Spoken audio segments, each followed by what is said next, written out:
Hello, I'm Msgr Stuart Swetland. I'm the president of Donley College in Kansas City, Kansas.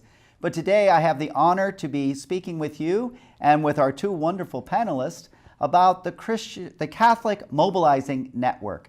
The Catholic Mobilizing Network was founded in 2009, and it works very closely with the United States Conference of Catholic Bishops in their efforts for the repeal of the death penalty. But as they have done this work, which they do in conjunction, living out the mission of the Congregation of St. Joseph, they have found that the need for education, the need for advocacy, and most importantly, the need for prayer, as not only we as a community, the Catholic Church, work to abolish the death penalty in the United States, but we work for a better approach to the criminal justice system, that of restorative justice that goes beyond retribution, to try to heal the relationships that have been broken through crime and through criminal activity. Also, the Catholic Mobilizing Network is working for prison reform, criminal justice reform, that will make our justice system reflect better the principles of Catholic social teaching, which of course are rooted always in our biblical understanding of the world. I have two wonderful panelists with me today, Vicki Schieber, who many of you know because of her wonderful work as a survivor. Her daughter was gruesomely murdered, and she, as the mother of a murder victim, has been a great advocate, not only to abolish the death penalty, but to see prison reform, criminal justice system reform here in the United States and throughout the world.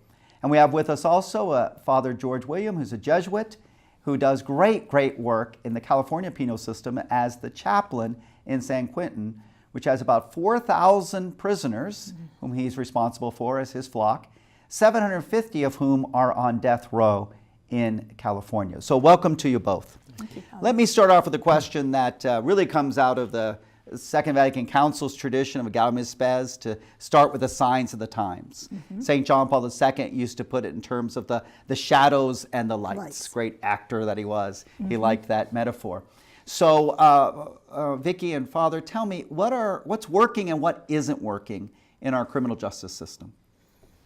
I think I would start with some of the negative things. I always like to do the positive at the end. The good thing.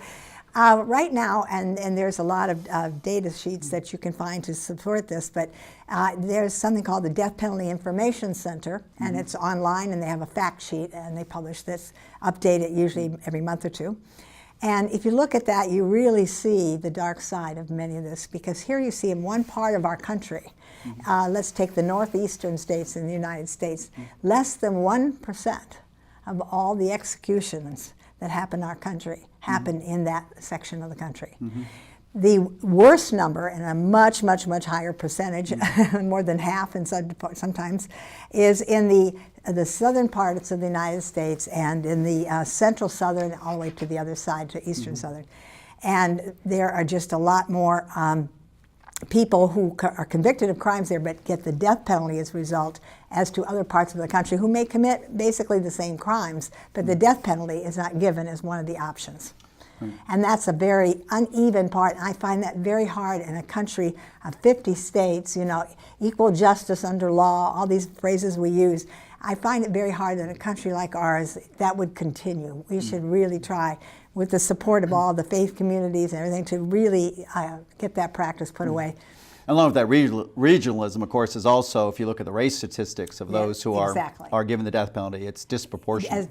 That's very much a dark side, definitely, and that's a big factor, I think, of it. And they have history of a lot of background of unfairness in society, whether it's slavery conditions or, you know, unequal education. There's just a whole range of things. So that is a big problem. And I think, though, the Church is really trying very hard to find ways to work on that and trying to help us with the part of it's going to be through a legislative process by and large, you know. And that has come a long way since, you know, my daughter was murdered in 1998, and I have seen many more states, probably 10, 12 more states just in that time period that have repealed the death penalty. But they tend to be in still the states, the parts of the country that, but we're going to have to face this at some point about what to do this if we're going to get rid of it. And I find that very hard. That's one of the darkest spots for me.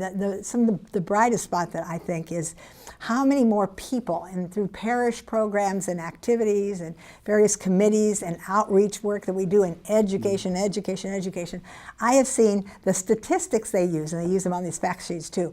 What percentage of the people in America now support the death penalty? That has gone way, way down.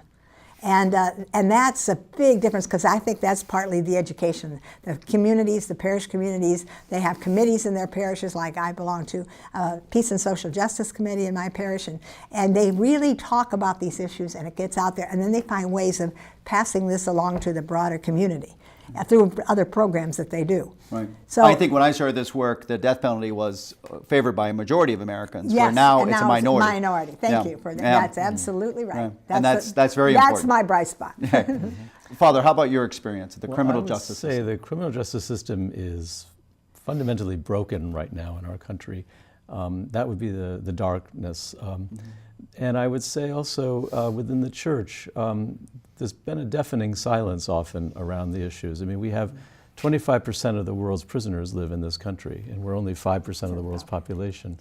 So we have a tremendous problem with mass incarceration, and I think the church needs to do a lot more. For example, I don't know how many of the listeners or viewers, when was the last time you've been to church and you've heard a homily about the criminal justice system, about prisoners, or about victims of crime, for that matter, and the death penalty? We need to be doing more. So that's the dark side. The bright side, I think, is that on the other side, the church is doing more, and Pope Francis, above all, is showing us by his example and by his words the direction that we need to go as a community of Christians. So I'm encouraged by the witness and the power of Pope Francis's words and actions. And I would say also there's movement within the criminal justice system more and more to look at how the people working in the system are affected by the prison environment. And so I see a lot more emphasis on the wellness of the correction officers, of the people who work in prison, who are just as traumatized often by the conditions in our prisons as the prisoners themselves. And so realizing that everybody who walks into that prison is going to be adversely affected by the environment, I see that there's a growing awareness of how we can help people who are caught up in the system, whether they work in it or whether they've been sentenced to it. Right. I must admit, I get frustrated. The dark spot is that unfairness. You know, I work with many people of color, and when you look at the fact that, you know, Caucasian America abuse drugs at just the same rate, sometimes some studies say a little higher rate than do people of color, but yet people of color are 3 to 10 times more likely to be in prison for that offense. And to some extent, we've criminalized addiction, we've criminalized mental illness, and we've criminalized poverty, because the vast, vast, vast majority of our prisoners come from a situation of poverty. And instead of addressing those social ills, we've had this phenomenon of mass incarceration, which just isn't working. It's not making poor people better off, it's making them worse off. It's not making addicts necessarily better off, or making our streets safer from that, or lessening the amount of people using illicit substance in our country. And it certainly isn't helping mental illness, as many people who are in prison find it to be the worst place to try to recover from mental illness. So not only is this problem growing because of mass incarceration, but we're not being smart. And that's great. Dr. Wolf's line from the book Redemption and Restoration is, we're talking about getting tough on crime when we should be getting smart on crime. It costs more to send someone to prison for a year than it does to send them to Harvard for a year. That if we spent money on the programming that would be necessary to address drug addiction, address things like mental illness, and to really give people hope to be able to come out of poverty, we'd have a lot less people that would be in our criminal justice system. So that's a concern for me. But one of the things I'm excited about is even people, no matter where they are on the political spectrum now, I think they agree with you, Father, that the criminal justice system is broken. Okay. You know, people from the libertarian right to the socialist left would agree that something has to be done, and so that's good news. Well, there's something that can be done. I've wondered. Now, I haven't done any research or looked into this, but we hear about several countries that are northern part of the country, like Norway is one of them, maybe Sweden and some of the other places that have so much difference and things that you can take measurements on, like the cost of maintaining their systems, the support they give to people, and more likely than they can heal and be released from it. Just the whole part of our problems that we have here. Why couldn't we set up an international commission where, again, this would be for the purpose of education, because I don't think a lot of people here know those things, right? Especially people maybe working in these systems and saying, oh, gee, if we could do that in my prison, geez, you know, I would like that idea. And that would just think it would, money would save, and how much happier that people would be, and not have so many problems among the inmates and everything else. So I would like to know if anybody's considered that. Maybe you two know that having been done. But bring in some of the leaders on this on an international level, host it here in the United States, and say, you know, not quite like this, but the purpose is, come and tell us what you're doing that works. Right. So we can learn from you about how to correct the problems we have. Well, that's the kind of work that the Catholic Mobilizing Network is doing, is bringing people together. I know we do, and I just wonder if that would be the next good kind of topic right there here at home in the backyard of Washington, D.C. Right. And talk a little bit about your when you got involved with Catholic Mobilizing Network. I was invited by Karen Clifton, who's been the head of the organization now for almost 10 years. She had known about my work with murder victims' families, and I worked with a group called Murder Victims' Families for Human Rights. So I was learning all about what the death penalty was and learning it. I didn't know anything. So she says, well, you've got a lot of experience in this. Why don't you come and join our organization and use your contributions of knowledge and experience and everything to help the Catholic Church, you know, really work on this issue. And I said, boy, you know, I've been a Catholic for many, many years, and I love my church. And so, well, you know, I did. And they were helped setting up, and they had a better ability to do that than if someone just called me from such and such a state. They were organizing which ones had a higher probability of being one to pass it. You know, and they use really good things. Would the governor sign it afterwards? How much of it, what's the legislature more likely to do that? And they watch all the transitions that are happening in the states, and then they help.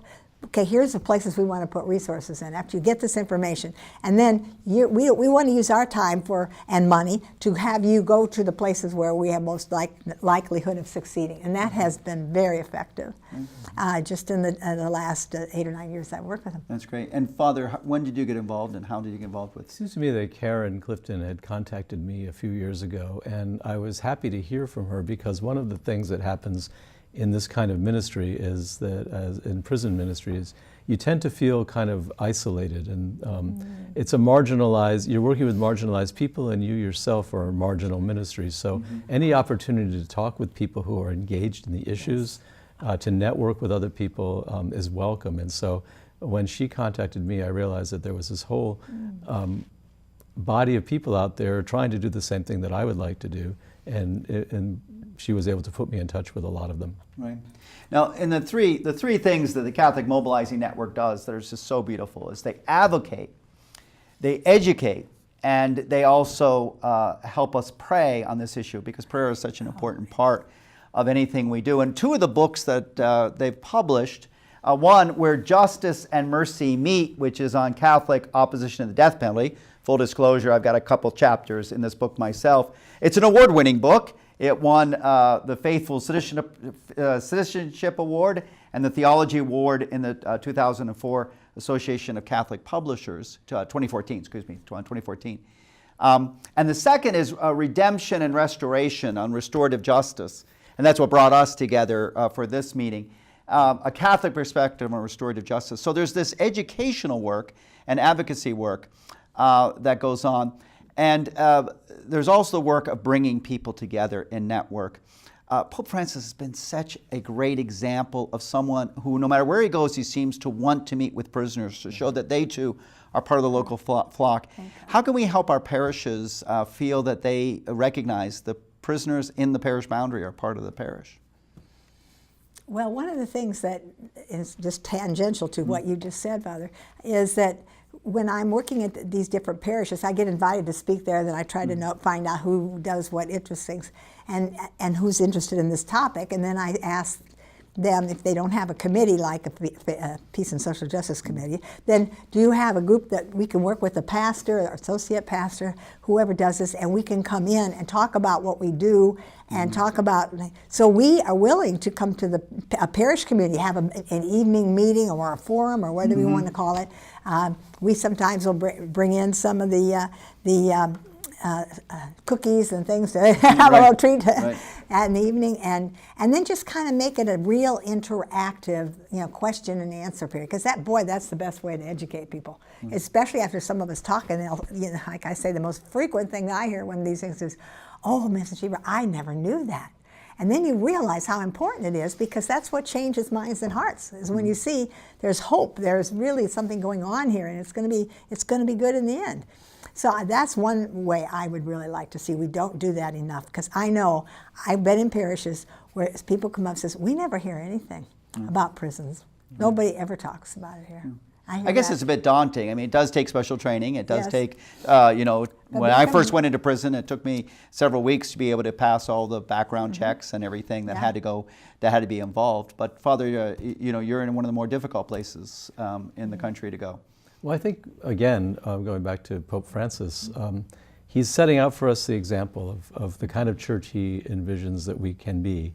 And I think it's incumbent upon those of us who are priests and deacons and religious leaders to follow his example.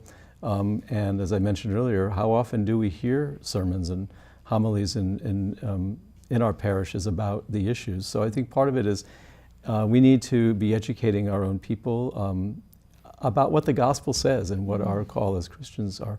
But also to realize that it's not just about ending the death penalty. There are things that people can do in parishes that don't involve going into prisons. For example, helping people who are victims of crime, because I think very often we tend to ignore them. Right. And as Vicki knows, I think there's so many ways that we can live out our call to holiness, as the Pope says in his recent apostolic letter.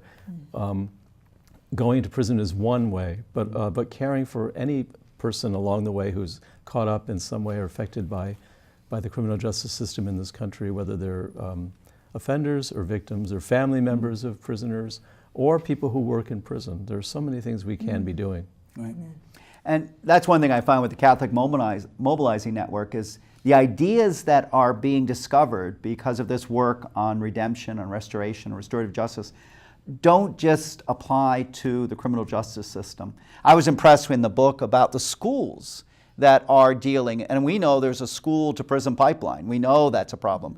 That schools are now recognizing restorative justice will avoid the expulsion of students who might otherwise have been had an expulsion, and they're going to end up in prison almost always. So that now, instead of taking them out of the school, they work in the restorative justice to restore them to full, if you will, communion with their classmates whom they've hurt by bad behavior. And so schools are finding that they don't have as many dropouts. People are continuing to graduation. So restorative justice isn't just something for death row or for San Quentin. It's also something for the whole church. You know, it's interesting how over the past couple generations, we've really lost sight of the value of reconciliation and even going to confession, for example. And I think as a culture we've forgotten that, and yet this is really about reconciliation. This is about forgiveness and healing on a massive scale. So I think part of recapturing some of the traditions that we've lost is to recognize the importance of reconciliation, both for ourselves and as a community. Right. And there's great hope in that, isn't there? I mean, I think of the story of Saint Therese, the little flower, who prayed so hard as a teenage girl, maybe even younger, for a condemned man, that he would have a conversion before he died, and then he showed that sign of his conversion before he died. And the idea that there's a spiritual connection, that even a little girl can pray for a prisoner and be part of that person coming to salvation. And that hope is, and I want to ask, we work in a tough world, what's your biggest hope? What motivates you to keep doing the work you're doing of being a witness to mercy in the places you work? Because I think from my experience, I'm more and more people, even though some of them will come up after my presentations and I talk in many different venues and share this background and information about Catholic mobilizing, a lot of them will say, oh, Mrs. Schieber, I didn't know that. But yet, the positive side is that many of them will come up afterwards and say, boy, am I glad that you came here and talked about this, because it happened, as this one person just did about 2 weeks ago, said, did you know I have a cousin that was involved in a shooting at a local school? And this cousin told me later, involved only meaning he was there and he knew about this person. Afterwards he said, gee, I saw he was having a lot of problems, and that, the school temporarily, pushed him out, and then later we got back in, and then it happened again. And I'm just thinking, if somebody was there to track these things, and just every time you look at it, you're not planning this or anything, but you're thinking, maybe we can prevent this student or this person, and maybe there's a whole lot of family problems that tied a little bit to that too, and catch this ahead of time, and go out and do some outreach work, and through the school, maybe the school can say, maybe Vicki, since you do a lot of counseling, maybe you ought to see if you can go talk to the mom. I don't know what requirements are there, so I'm not setting up the stage, but we just need to see. There's so much that people say afterwards, oh, we knew there was problems there, or, and nobody did anything. But you've also, how many states were opposed to the death penalty when you started this? There were 9. And how many are there now? 19. 19. So 10 more. Yeah. That's well, actually, it depends on what you say. Now, some people say that if we get more than half of the states, if we get to 26, now mind you, there's a lot of other states that have had no death penalty. No use. No, but there's probably 4 or 5 states I don't think that have ever used it, and it's still on the books, right? But if we got to 26, so one over half of the country, they could move it out of the legislative area to make decisions and ask the Supreme Court, okay, now, we have shown, look at how many we've grown in this period of time. We have shown that this is more than half. It's so ridiculous. I always used to say this because I grew up in Illinois, kind of on the Mississippi River. I said, somebody could commit a crime over here in Moline, Illinois, and there was no death penalty, and or somebody can commit it over here across the road, across the river in Iowa, and they, for the very same crime, they can get the death penalty. Right. So I'm saying, why don't we, if we're going to talk about fairness and justice, this should all go away. And having shown how much progress we've made, and that we're almost over half of the way, and a lot more we could count. We could get up to 30 or more if we took up the bulb of night. You never use it. Come on. Right. Well, of course, St. John Paul II in St. Louis, when he was here at just around the millennium, turn of the millennium, he said the death penalty in the United States is both cruel and unnecessary, which is so close to our cruel and unusual language. I think he chose it deliberately to say the time has come for us to recognize that it violates even our constitutional principles. It does. How about your work, Father? Where do you see hope, and what motivates you to keep doing the work that you do?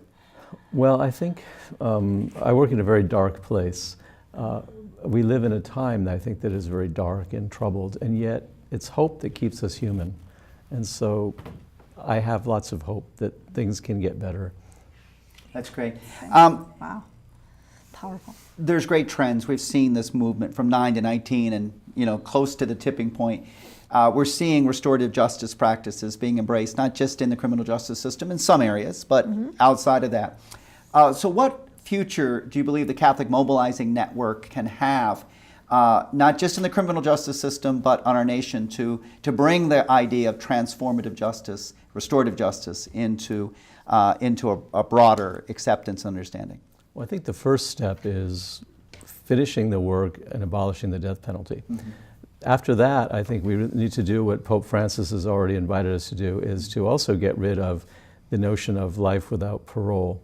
Not that there's some people need to be kept out of society forever, but for the majority of people, to take away any hope of release is cruel. It's perhaps more cruel than the death penalty itself, because it's a spiritual kind of death. So I think that would be the next step, getting rid of this idea of life without parole, taking away hope from people.